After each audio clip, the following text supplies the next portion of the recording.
तर आज आपण खमण ढोकळा बनवणार आहोत। तर तुम्ही बघू शकतात किती सॉफ्ट आपला ढोकळा बनलेला आहे। तर त्याच्यासाठी आपल्याला सर्वात आधी 1 वाटी पाणी घ्यायचं आहे।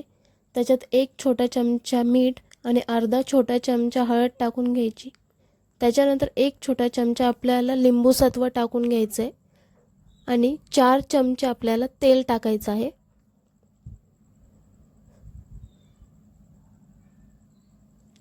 2 छोटे चमचे आपल्याला याच्यात साखर टाकून घ्यायची आहे आणि ह्याला मिक्स करायचं आहे तोपर्यंत जोपर्यंत आपली साखर विरघळत नाही। जर तुमच्याकडे लिंबू सत्व नसेल तर तुम्ही 1 चमचा लिंबाचा रस टाकला तरी चालेल। त्याच्यानंतर आपल्याला ह्याच्यात 2 वाटी बेसन टाकायचे। ज्या वाटीने आपण पाणी घेतलं होतं त्याच वाटीने आपल्याला बेसन घ्यायचं आणि त्याला आपल्याला मिक्स करून घ्यायचं आहे।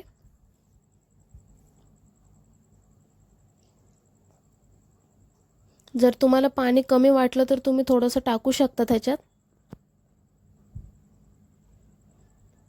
तर बघू शकता आपली कन्सिस्टन्सी कशी आहे बॅटरची। त्याच्यानंतर आपल्याला ह्याला 5 मिनिटं झाकून ठेवायचं आहे आणि आपल्याला आता एका डब्याला तेल लावून घ्यायचं आहे।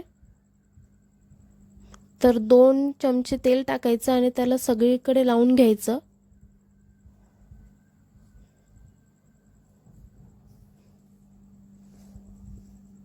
आता आपण गॅस चालू करायचा आणि त्याच्यावर एक मोठं पातेलं ठेवायचं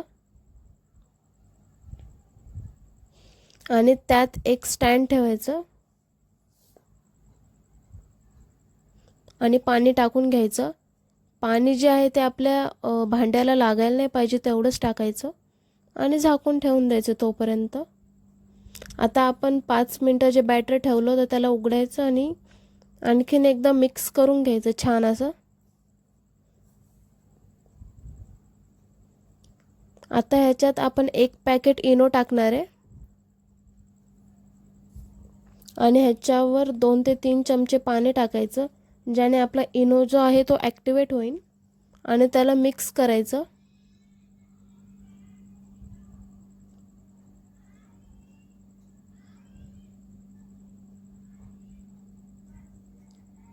इनो जे आहे ते पटपट मिक्स करायचा। आता आपण जे भांड्याला तेल लावून ठेवलं होतं त्याच्यात आपल्याला हे बॅटर ओतून घ्यायचं आहे।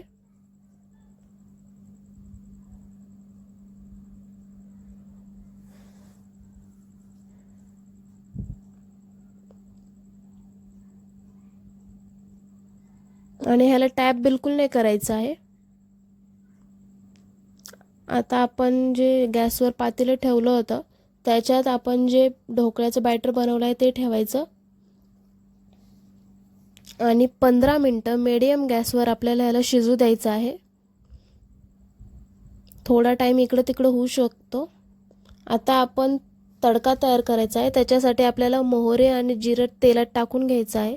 नंतर कढीपत्ता आणि 3 ते 4 हिरव्या मिरच्या ज्याला मी कट केलेलं आहे मधून थोडंसं ज्याने त्या उडणार नाही आणि 1 चिमूट आपण इथे हिंग टाकलेली आहे आणि नंतर थोडेसे तीळ आणि याला मिक्स करून घ्यायचं। आता आपण ह्याच्यात चवीनुसार मीठ टाकायचं थोडंसं आणि पाणी घालायचं 1 वाटी ज्या वाटीने आपण बेसन घेतलं होतं त्याच वाटीने आणि ह्याच्यात 2 छोटे चमचे आपल्याला साखर टाकून घ्यायची आणि 1 उकळी येईपर्यंत उकळायचा आणि गॅस बंद करून घ्यायचा। आता आपण बघायचं की आपला ढोकळा तयार आहे की नाही। तर त्यासाठी आपल्याला पहिले चाकू घालून बघायचा। जर चाकू क्लीन आला तर गॅस बंद करायचा आणि जर थोडंसं बॅटर चिटकत असेल तर तुम्ही 5 ते 6 मिनिटं आणखीन त्याला होऊ द्या। आता आपल्याला थोडंसं थंड होऊ द्यायचं आहे। तर आपला ढोकळा जो आहे तो थंड झालेला आहे। तर ह्याला आपण काढून घ्यायचं आहे। प्लेटमध्ये काढायचं।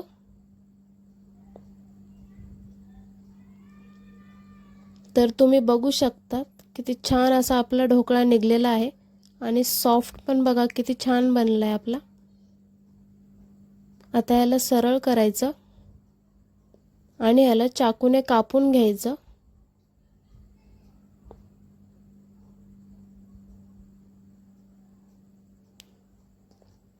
तर आपल्या चॅनलला तुम्ही सबस्क्राईब करून ठेवा, जेणे आपल्या ज्या नवनवीन रेसिपीज आहेत त्या सर्वात पहिले तुमच्यापर्यंत पोहोचतील. तर असा तुम्ही कापून घ्यायचा ढोकळा. आपला ढोकळा जो आहे तो किती सॉफ्ट बनला आहे ते तुम्ही बघू शकता. मी तुम्हाला दाबून सुद्धा दाखवते. हे बघा, वापस तो आपल्या शेपमध्ये येत आहे. आणि मी तुम्हाला हाताने एकदा असं जवळून असं दाबून सुद्धा दाखवते. हे बघा, मी किती दाबत आहे तरी पण तो त्याच्या शेपमध्ये येत आहे वापस. आता ह्याच्यावर आपण जो तडका बनवला होता तो टाकून घ्यायचा. सगळीकडे टाकून घ्यायचा, जेणे गोडपणा जो आहे तो सगळीकडे जाईल. हे बघा किती छान आपला ढोकळा बनलेला आहे. तुम्ही सुद्धा घरी एकदा नक्की ट्राय करून बघा आपला ढोकळा. तुमचा सुद्धा असा स्पॉन्जी बनेल ढोकळा.